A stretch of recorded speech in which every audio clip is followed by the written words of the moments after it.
So what this is I'm going to do a little bit of a tutorial on how I do my epoxy. But to start off, if you like this cup, I do not have a tutorial on this because I was working on it during a small festival that was close to my house here. So I was doing this while there so people could see what I did. But if you like this, what this is this is a vinyl that I got from a scrap a scrap sale, if you will. There's a whole bunch of different vinyls, and you know, it was bits and pieces of some. So what I did is I just cut this down to the width that I wanted and applied it around the center. And this is a mint,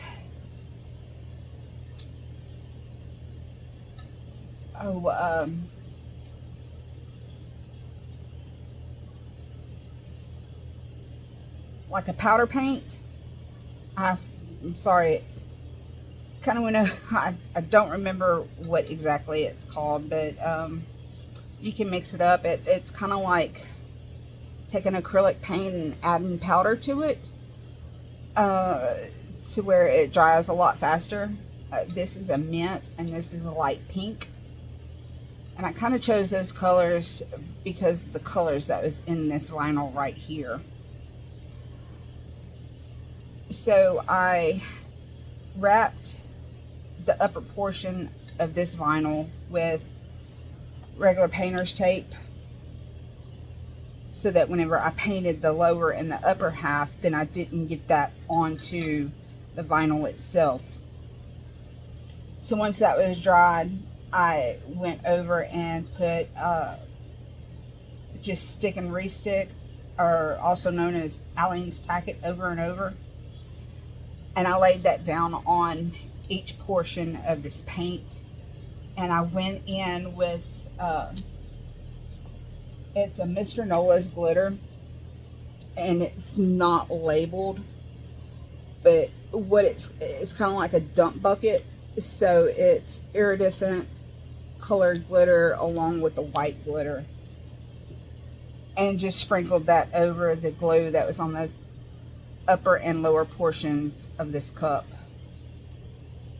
Once that dried, I went in and did a little bit of the nail tape and did little lines around that. And I went in and put a coat of glue so that it would just adhere down, and with the coats of epoxy it would not come up. So going on with the next portion, this is our epoxy part A and part B. With this, I've got my part A epoxy in some warm water. Part A typically is a lot thicker than part B. So I've got it in the warm water to kind of loosen it up a little to where it's not as thick as it was whenever I was pouring it out of the jar. So maybe you can see here it moves around a lot easier. And the reason why I do that is so that during the mixing process it's not as hard to get mixed. Now there's a couple of ways you can actually do this.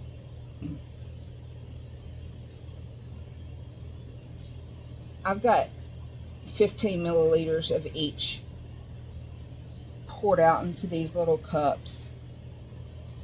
Now, one reason that you would want to heat up your epoxy with some warm water is, one, it makes it easier to mix, and two, it kind of helps cut down on the amount of air bubbles that you get in your epoxy. I'm going to go over a couple of different ways to help reduce that. So you can see here, it's a lot easier to stir. Now this is the tumbler's coating epoxy, and it takes about 8 hours to cure to touch.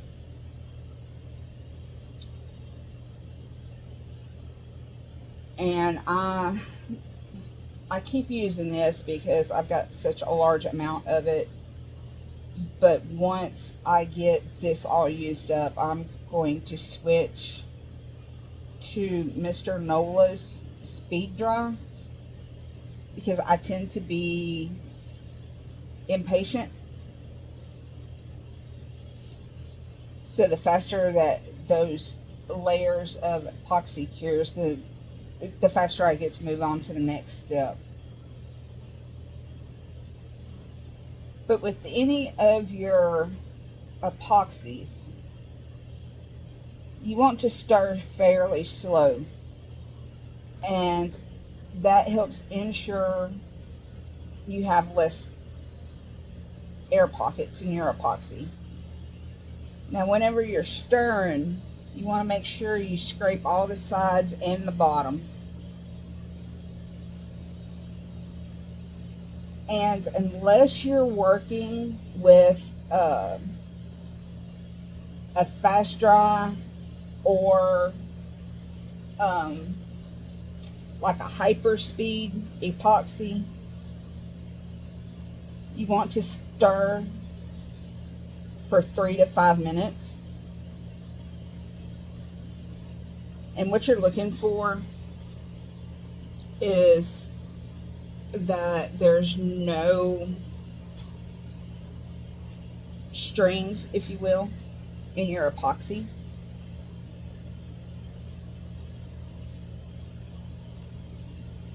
And as you're stirring, when you first start to stir, you'll see a little bit of cloudiness in your epoxy. But as you're stirring, it will clear up.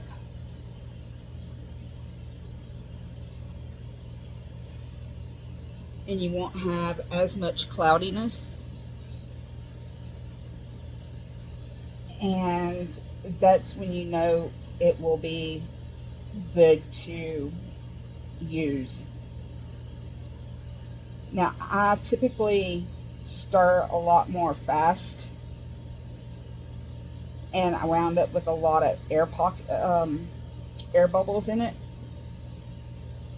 So if you're like that and you just want to get it stirred up so that you can go on,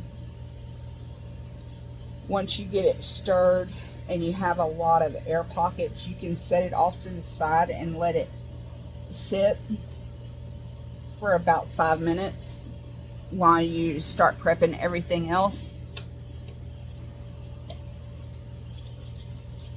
And that will allow those bubbles to come to the top, and they'll actually pop to where you don't have as many in there.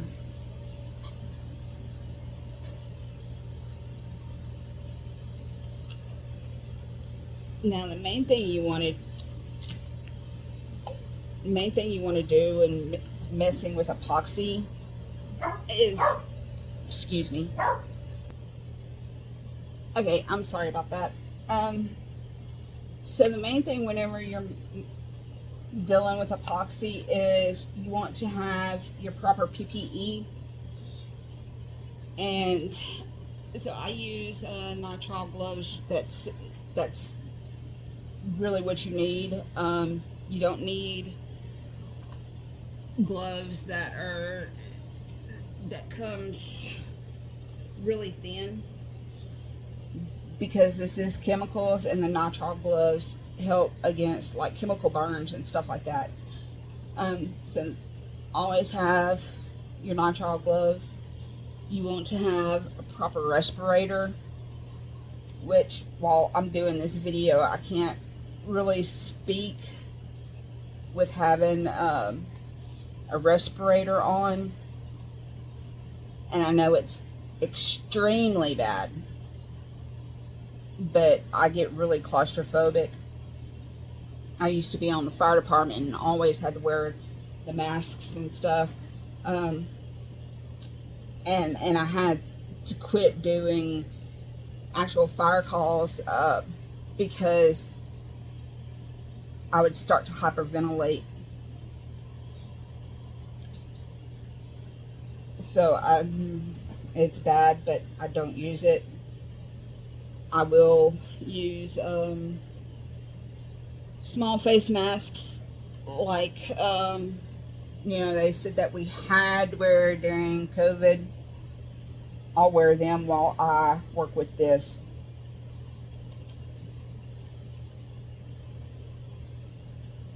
So once you've stirred up everything and you've let the epoxy set, you can see I have virtually no bubbles in this. We're going to be using our torch that will help pop any bubbles that we get while we're laying this down. Now I pour in the center,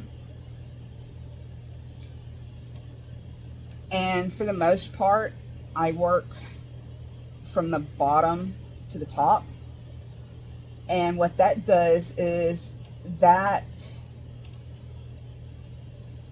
whenever I'm going to the top, I'm not pushing that epoxy down into the cup.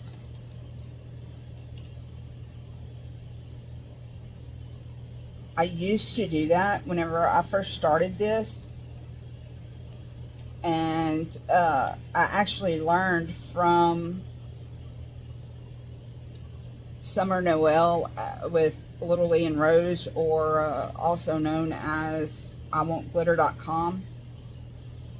And that's whenever I started doing my cups and laying the epoxy from the bottom to the top.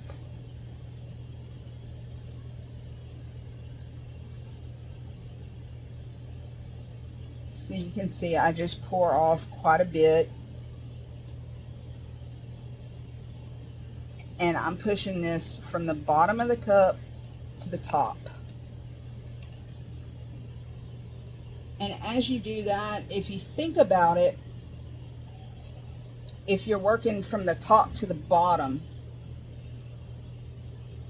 versus from the bottom to the top, so if you're going from the bottom to the top and you come back to the bottom, you'll see that you have epoxy roll off of your finger and wrap around the bottom of the edge of the cup.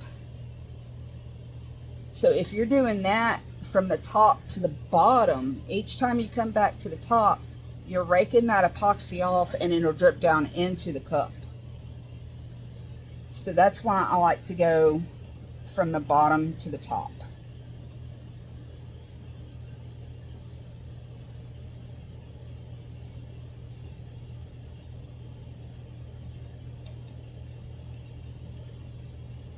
And once you get your epoxy laid down and it's feeling fairly smooth, that's when you want to take your torch and you'll torch everything and pop any of those micro bubbles.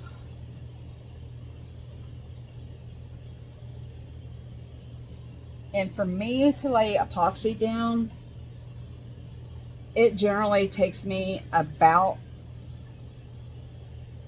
5 to 10, maybe 10 minutes, because I'm working this all the way up from the top to the bottom, and any areas that I feel that needs a little extra attention, like I laid my first layer of epoxy down and it was a little humid, so I had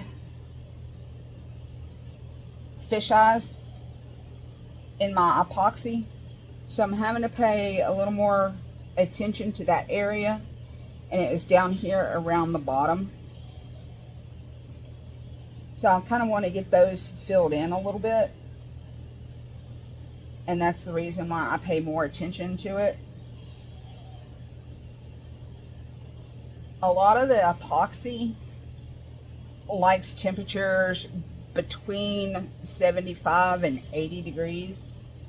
So I keep my room, I've got a window unit. I live in an older house,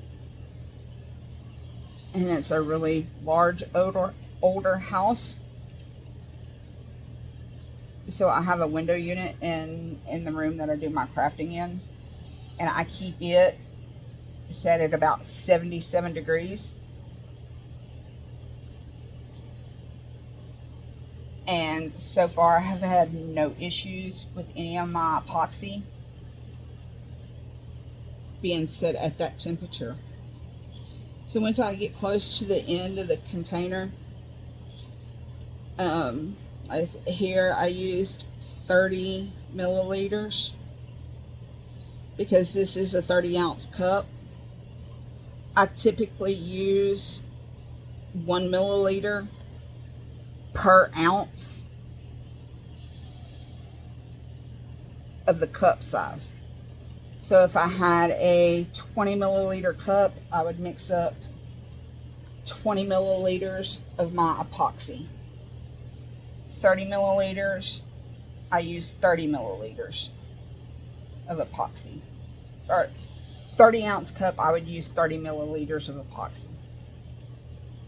On the wine glasses that I've done here recently, I've used approximately 15 milliliters.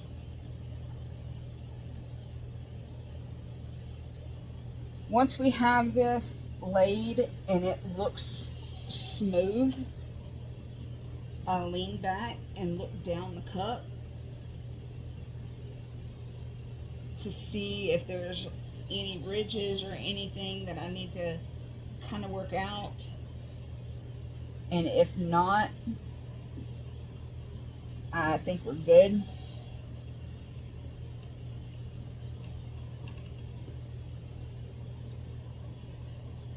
So I will start popping my bubbles. Now you can do the epoxy method with laying glitter. And to do that, you would mix up your epoxy, and for instance, using a 20-ounce tumbler, I would use about 7 milliliters, between 5 and 7 milliliters of epoxy, and lay that down on my cup.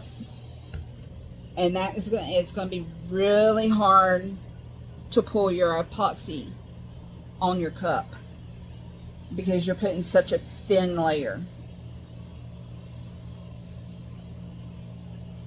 But that is a really good method to applying glitter if you don't feel like dealing with the glue. But here again, you have to wait until that epoxy is almost cured before you do anything. Now also with the epoxy, if you're using it for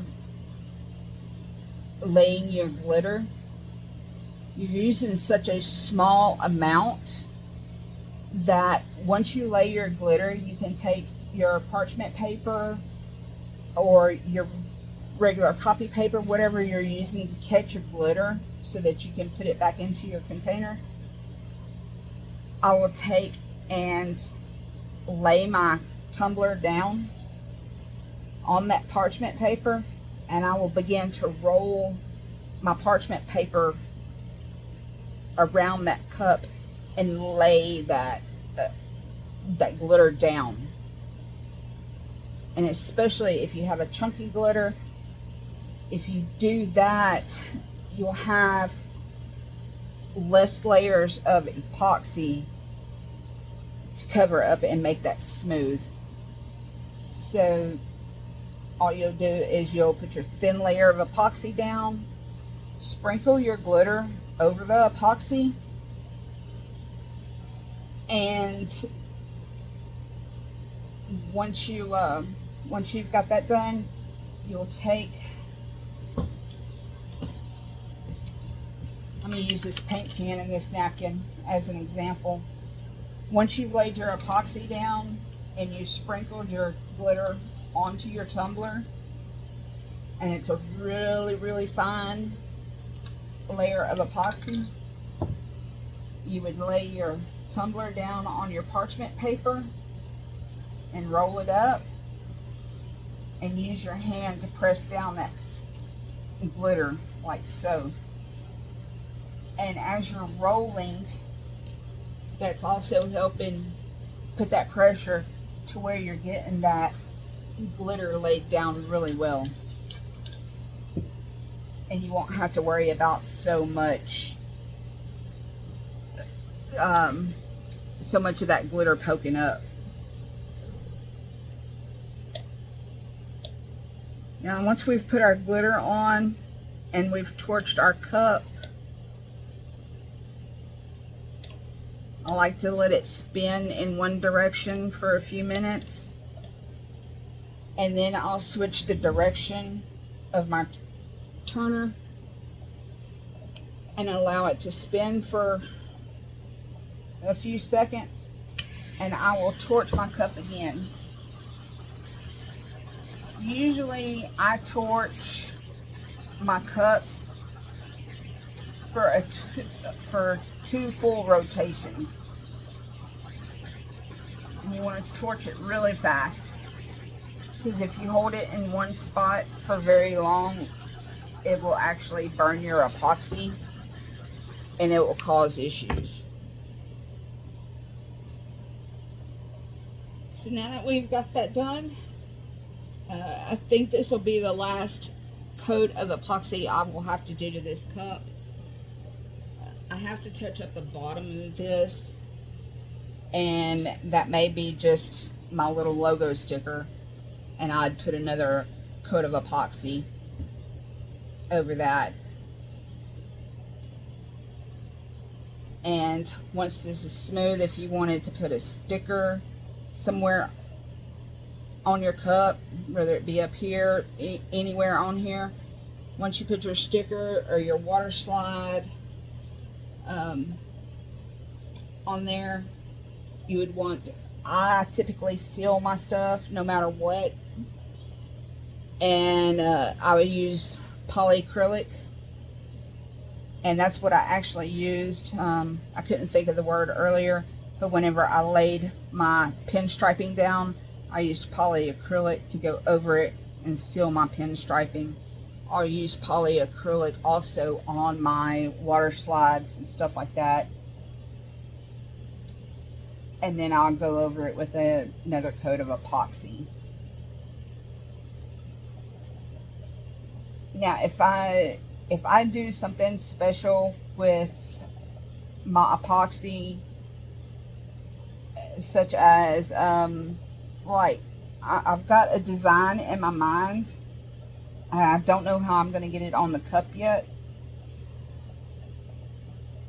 but I know there's going to be special things that I do to the epoxy. I will show you how I do that on future videos, but until then, you know, this is how I do my epoxy. And if there's going to be any kind of special things that I do with epoxy in the future, I will show you how I do that. But as far as like the final coats or the epoxy in between layers and stuff, this is how I do mine. So I hope this helps you, and until next time, keep crafting. Have a great day.